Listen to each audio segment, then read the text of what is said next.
Hello friends, this is Richa Sharma. Welcome to my channel at study with Richa. तो अगर आपने channel को सब्सक्राइब ना किया हो तो ज़रूर कर लीजिएगा और लाइक ज़रूर करके जाया करो, मोटिवेशन मिलता है। हमने आईसीटी और ग्रोथ एंड डेवलपमेंट के 2 टॉपिक शुरू कर रखे हैं। ये वीडियो रहेगी आपकी ग्रोथ एंड डेवलपमेंट के टॉपिक के ऊपर, that is heredity and environment. Already मैंने इसके कुछ टॉपिक्स बना रखे हैं, तो मेरे चैनल पे जाकर आपको प्लेलिस्ट मिल जाएगी, आप देख लेना। अभी आपके प्रैक्टिकल एग्जाम स्टार्ट होने वाले हैं बीएड फर्स्ट सेम के, तो आप उसकी प्रिपरेशन कीजिए। और ये आपके थ्योरेटिकल एग्जाम की है। अगर आप शेड्यूल बनाकर चलोगे तो आपकी प्रिपरेशन बहुत अच्छी हो जाएगी। और जैसे आपकी प्रॉपर डेट शीट मेरे पास आ जाएगी तो मैं आपको किस तरह से उसको स्ट्रेटेजी बनाकर आपको प्रिपरेशन करनी है मैं वो भी आपको बता दूंगी। चलिए स्टार्ट करते हैं। Heredity and environment. देखिए, हेरिडिटी और एनवायरनमेंट एक बहुत ही इंपॉर्टेंट टॉपिक है। आप ध्यान से पहले इसको सुनिएगा, समझिएगा, इसका कंटेंट आपको आगे मिल जाएगा। बिकॉज इन 2 पिक्चर से ना आपका ये कंसेप्ट प्रॉपर तरीके से क्लियर हो जाएगा। देखिए, हेरिडिटी क्या होता है? अनुवांशिकता, जो कि एक बच्चे को अपने माँ बाप से मिलती है। ठीक है, the passing of the genetic traits from parents to offsprings. अब इसके 2 कंसेप्ट होते हैं कि एक तो ब्रॉडर कंसेप्ट है, एक नैरो कंसेप्ट है। मतलब कि अगर हम देखें नैरो कंसेप्ट में क्या होगा कि एक पेरेंट की हाइट अगर बड़ी है तो बच्चों की हाइट भी बड़ी होगी। ठीक है, अगर मदर के बाल बहुत पतले हैं तो बेटी के बाल भी पतले होंगे। मतलब ये नैरो कंसेप्ट है कि जैसी माँ होगी वैसी बेटी होगी, और जैसा फादर होगा वैसा बेटा होगा, कि उनको अपने परिवार से रूल्स जो भी इनके जेनेटिक ट्रेट्स हैं वो उनको मिलते हैं। और जो इनका ब्रॉडर कंसेप्ट है, ब्रॉडर कंसेप्ट होता है हेरिडिटी का, अनुवांशिकता का, कि जो कंसेप्शन के टाइम पे बच्चे ने माँ और बाप दोनों से लिया, that is the broader concept of heredity. ठीक है, कि उनके जीन्स में आ गया। इसमें ब्रॉडर कंसेप्ट में आप एग्जांपल ले सकते हो कि अगर पेरेंट्स को कोई डिजीज है, जैसे कि शुगर की प्रॉब्लम है या बीपी की प्रॉब्लम है, तो जैसे जैसे बच्चा बड़ा होने लग जाता है ना, तो उसको वो प्रॉब्लम्स आ जाती हैं, वो नेचुरली आ जाती हैं, बिकॉज उनके पेरेंट्स को थी। That is the broader concept. Starting में नहीं थी, बट एक एज के बाद आने लग गई। और जब उसने एनालिसिस किया, अपने पेरेंट्स से डिस्कस किया, तो उन्होंने बताया कि ये प्रॉब्लम हमें भी आई थी इसी एज में, हमारे दादा दादी को भी आई थी या परदादा को भी थी। तो ये होते हैं जो ये कंसेप्शन के टाइम पे बच्चा एक पेरेंट से गेन कर लेता है, जो कि उनको भी उनके पेरेंट्स से मिली थी। So there are 2 concepts, narrow and broader concept. The motive is the same, that the passing of genetic traits from parents to offspring. ठीक है, that is the heredity. Environment क्या होता है? इन्वायरमेंट मीन्स पर्यावरण, कि जो बच्चे को जब हम उसका इन्वायरमेंट चेंज कर देते हैं तो उसको जो नई नॉलेज मिलती है, अच्छा बुरा जो भी है, जो भी आदतें हैं उसको मिलती हैं, that is a effect of environment. अब जैसे कि अगर हम कहें कि एक पंडित जी का बेटा था और हमने उसको डाकुओं के बीच में भेज दिया, जंगल में भेज दिया, तो वो डाकुओं के जैसे ही बिहेव करता है। जंगल में जैसे लोग रहते हैं वैसे ही बिहेव करेगा, वो पंडित की तरह नहीं करेगा। ठीक है, सेमली अगर हम एक बच्चा है जिसके घर में कोई भी पढ़ा लिखा नहीं है, ठीक है, सब ही अनएडुकेटेड है, उसको जब हम स्कूल में भेज देते हैं, हॉस्टल में रखते हैं, तो वो एक बहुत ही अच्छा educated person, well behaved person बन के आता है। तो जैसे ही उसका इन्वायरमेंट चेंज किया तो उसको जो उसके पेरेंट्स का कल्चर था वो उसको नहीं मिला, बिकॉज इन्वायरमेंट चेंज होने पर उसे नई चीज़ों को गेन कर लिया। अच्छा और बुरा, गुड और बैड, दोनों मैटर्स। ठीक है, सो हेरिडिटी एंड इन्वायरमेंट दो एक बहुत इंपॉर्टेंट टॉपिक है। अब हम देखेंगे इसको एग्जाम में आप कैसे लिख सकते हो। सेकंड थिंग, मेन थिंग ये है कि आप ये मत सोचिए कि मैं कंटेंट कहाँ से ले रही हूँ। देखिए, मैं ये कंटेंट शेयर कर रही हूँ जो मैंने मेरे कॉलेज टाइम में लाइब्रेरी में बैठ के बनाया था। कोई एक बुक से नहीं, हाँ 3-4 बुक्स होती हैं जो लाइब्रेरी में, तो book of collection of books होता है, तो डिपेंड था कि कहाँ से मुझे कौन सा मटेरियल सही लगा। ठीक है, तो ये मेरे नोट्स थे, कुछ अभी मैंने एडिशन की है, तो इस चीज पे फोकस मत कीजिए कि कौन सी बुक से मैंने लिया है। This is not from only the one book, I am repeating, this is the collection of, this is the information from the collection of books. I made my own notes that I am sharing. Okay, so next start this concept, how will you attend in the exam. Firstly is heredity and environment. When the son of a dacoit is found to be having like a dacoit, it is case of heredity dominating the environment, कि उसका heredity है, उसको अनुवांशिक रूप से ये चीज मिली है। But when the son of dacoit becomes a saint on account of the company of a noble saint, it is a case of environment gaining the upper hand, कि जब उसको डाकुओं के बिहेवियर से, जंगल से निकालकर उसको एक वेल बिहेव्ड फैमिली में लेकर आए तो वो भी वैसे बिहेव करने लग गया। मतलब जो उसका इन्वायरमेंट चेंज किया तो उसका बिहेवियर ही चेंज हो गया। That is the effect of the environment, not the heredity. और हाँ, हेरिडिटी एंड इन्वायरमेंट दोनों ही एक दूसरे का कॉम्प्लीमेंट, ऐसा नहीं है कि दोनों में से एक यूज होता है, दोनों का इम्पैक्ट होता है। ठीक है, heredity multiply by environment is equal to development. Okay, ये मैं लिखना भूल गई हूँ स्लाइड में, बट आप ऐड कर लीजिएगा। D is equal to H multiply E, development is equal to heredity multiply environment. Next is meaning of heredity. अब इसके आप क्या लिखोगे, जैसे मैंने आपको बताया 2 वेज होते हैं, narrow concept and broader concept. Narrow concept में क्या आएगा, to a man in the street heredity means likeness, कि वो सेम दिखते हैं, ये तो अपनी माँ पे गई है लड़की, ये तो अपने बाप पे गया है लड़का, that is a narrow concept, कि जो एक आम बंदा कह देता है। Likeness and similarity, that is a resemblance in physical feature, size, shape according to it. Offspring of a man will be a child and of a dog will be a pup, right? So heredity stands for the likeness only. But in a broader concept, in this heredity means likeness and dislikeness. So heredity stands for all those factors which are present in the child, not at the time of the birth, but at the time of conception. That is at the time of joining the eggs of the parents, father and the mother of the child. Includes 3 traits. These are physical traits like face with features, color of eyes, ठीक है, and mental traits like memory, कि भाई बच्चा अगर parents बहुत ज़्यादा intelligent है तो मदर बच्चा भी होगा, ठीक है, but it is not possible in all cases. Next is other personality traits like child partly inherited aptitude habits, smelling, hearing power, baldness, कि जैसे पेरेंट्स के बाल आगे से चले जाते हैं या गंज हो जाती है तो बच्चों की भी हो जाती है। So it depends, this is the effect of heredity. Now is experts view about meaning of heredity. देखिए आप इसमें कोई एक डेफिनेशन भी लिख सकते हो तो भी बेटर है, जरूरी नहीं आपको सारी करनी है, बट आप एक डेफिनेशन जरूर लिख के आना। View of Peterson, heredity may be defined as one what gets from his ancestral stock through his parents. View of Douglas and Holland, one's heredity consists of all the structure, physical characteristics and functions or capacities derived from parents, other ancestors or species. View of Ruth Benedict, heredity is the termination or transmission of traits from parents to offspring. देखिए चीज़ एक ही आई है but सबने अपने अपने view से definition दी है, अब कोई भी एक डेफिनेशन ले लीजिए बट वर्डिंग उसकी सेम होनी चाहिए। Next is law of heredity. अब इसमें 3 लॉ आते हैं। First is like begets like, कि जैसे कि इस लॉ के अकॉर्डिंग क्या होता है, चिल्ड्रन अपने पेरेंट्स के एक जैसे ही लिखते हैं। लाइक बिगेट्स लाइक, कि अपने पेरेंट्स के जैसे ही होंगे। Next is law of variation.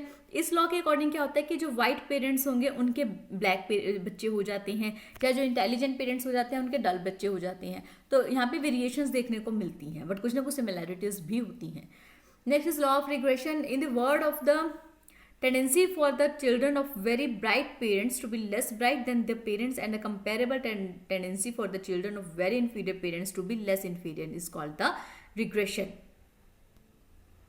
इसमें क्या होता है कि जो ब्राइट पेरेंट्स होते हैं, ठीक है, उनके बच्चे जो होते हैं वो लेस ब्राइट होते हैं, बट वो बिल्कुल ब्लैक भी नहीं होते हैं, ठीक है, कुछ ना कुछ चेंजेस आते हैं, बट वो बिल्कुल अपोजिट नहीं होते हैं। जैसे कि इंटेलिजेंट पेरेंट्स का बिल्कुल ही डल बच्चा होगा, बट इसमें इतना डल नहीं होता, but it will be mediator, ठीक है। So next is experts view about meaning of environment. Now environment का क्या व्यू आएगा कि view according to view of Ross, environment is an external force which influences, obviously it is an external force that the child went to the play way school and he started to eat, because it was forced na that the environment is changed, the child is seeing to other children and they have started to eat, right? Next is view of Douglas and Holland. The term environment is used to describe in the aggregate all of the external forces, influences and conditions which affect the life, nature, behavior and the growth, development and maturation of living organism. View of Woodworth, environment covers all those factors that have acted on the individual since he began, and according to Gilbert, environment is anything immediately surrounding an object and exerting a direct influence on it. तो ये थे views थे जो कि experts ने दिए थे according to the for the meaning of environment. आप इनमें से कोई एक डेफिनेशन कर लीजिए, सफिशिएंट रहेगी, ठीक है, आपको सारी डेफिनेशंस लर्न करने की जरूरत नहीं है, मैंने आपको अल्टरनेट के लिए प्रोवाइड की है। Next is meaning of environment, कि environment means anything that surround us, कि हमारे जो भी आसपास का एटमोसफियर होगा दैट कम्स इन इन्वायरमेंट, ठीक है, जैसे physical, chemical and other natural resources. So a person's environment consists of the sum total of stimulation which he receives from the time of conception until birth, according to the medical science. When the baby is conceived, since then the infant can listen the sounds that they hear in the stomach. So from the time of conception until death, the environment affects.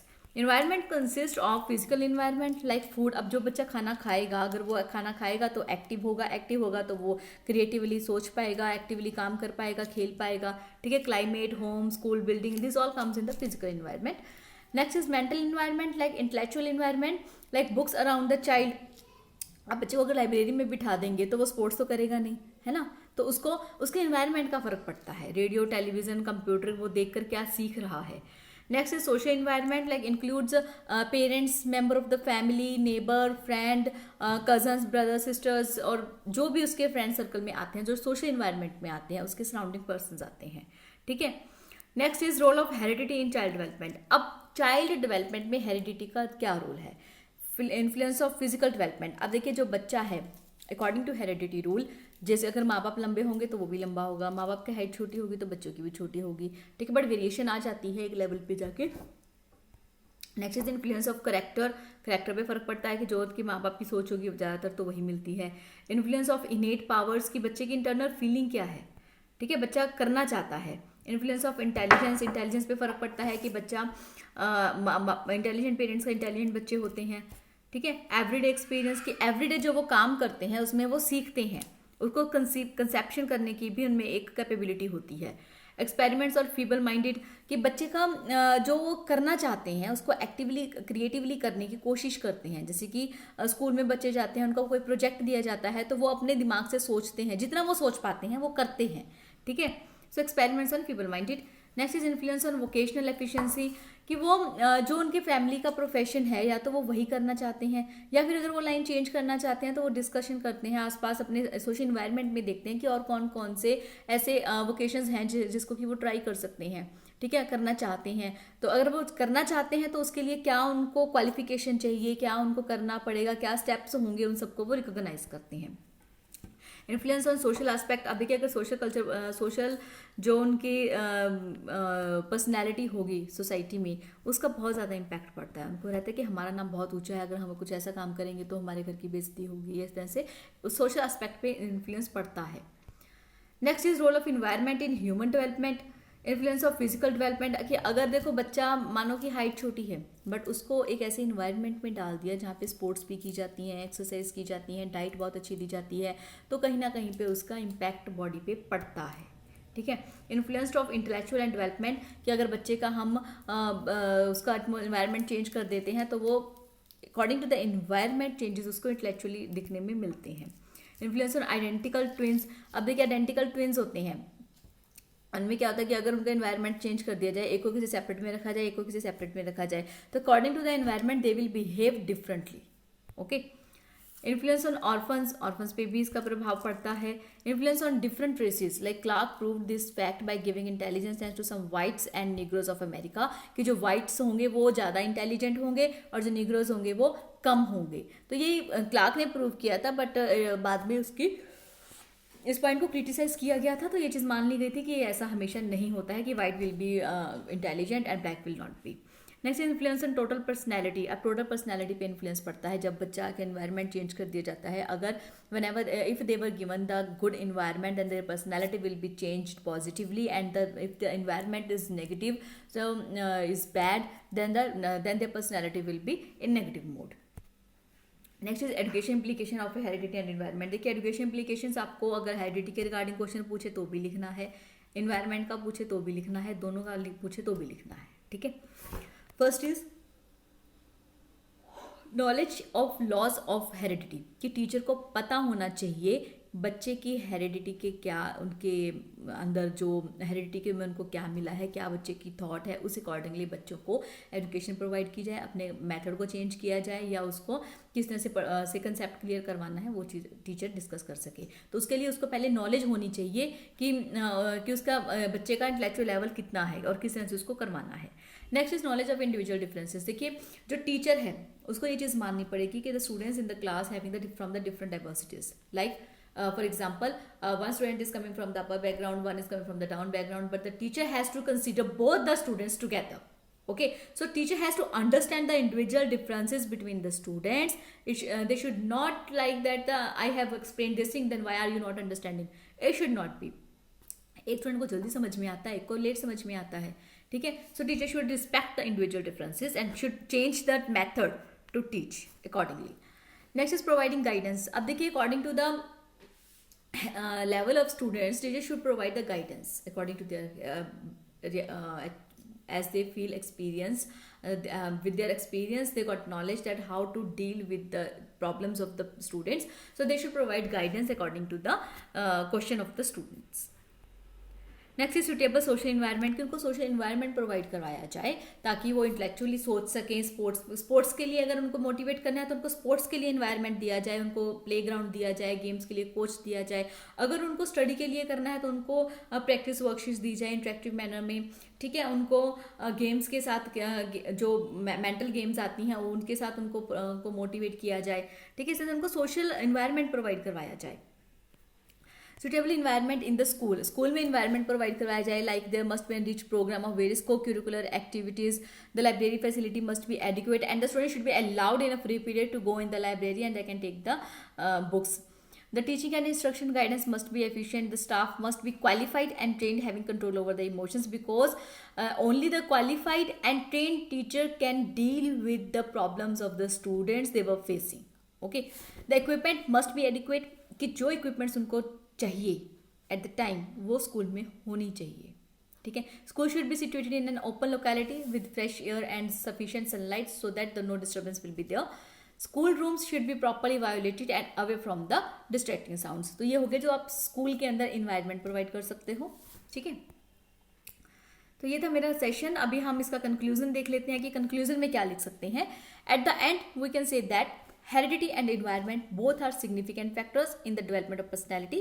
If heredity is the base, environment is the structure. If heredity is the seed, environment is the soul. If heredity is the soul, environment is the body. तो देखिए, अब heredity and environment दोनों ही एक बच्चे को impact करते हैं. Development is equal to heredity multiplied by environment. Both are needed for the proper development of the child. Okay, as one cannot separate the soul from the body in a living human being, so we cannot separate the heredity from the environment. Thus heredity and environment are complementary. So this was my session, heredity and environment. आप अच्छे से इस video को 2 से 3 बार सुन लेंगे तो आपको पूरा कंसेप्ट क्लियर हो जाएगा. किस तरह से आपको पेपर के अंदर अटेंड करना है, किस तरह से लिखना है, वो भी आपको क्लियर हो जाएगा. इंपॉर्टेंट टॉपिक है और ईजी टॉपिक है. ठीक है, और इसमें से जो सीटेट होता है उसमें भी बहुत से एग्जाम्स आते हैं, तो इस कंसेप्ट को आप अच्छे से क्लियर कर लीजिएगा. ये मत सोचिएगा कि बीएड हो जाए पहले फिर बाद में हम सीटेट की तैयारी करेंगे. वही टाइम आप अपना बीएड को अच्छे से करके ही बचा सकते हो. ठीक है, और सब्सक्राइब ना किया हो तो जरूर कर लीजिएगा और लाइक शेयर जरूर कर लीजिएगा. Thank you so much.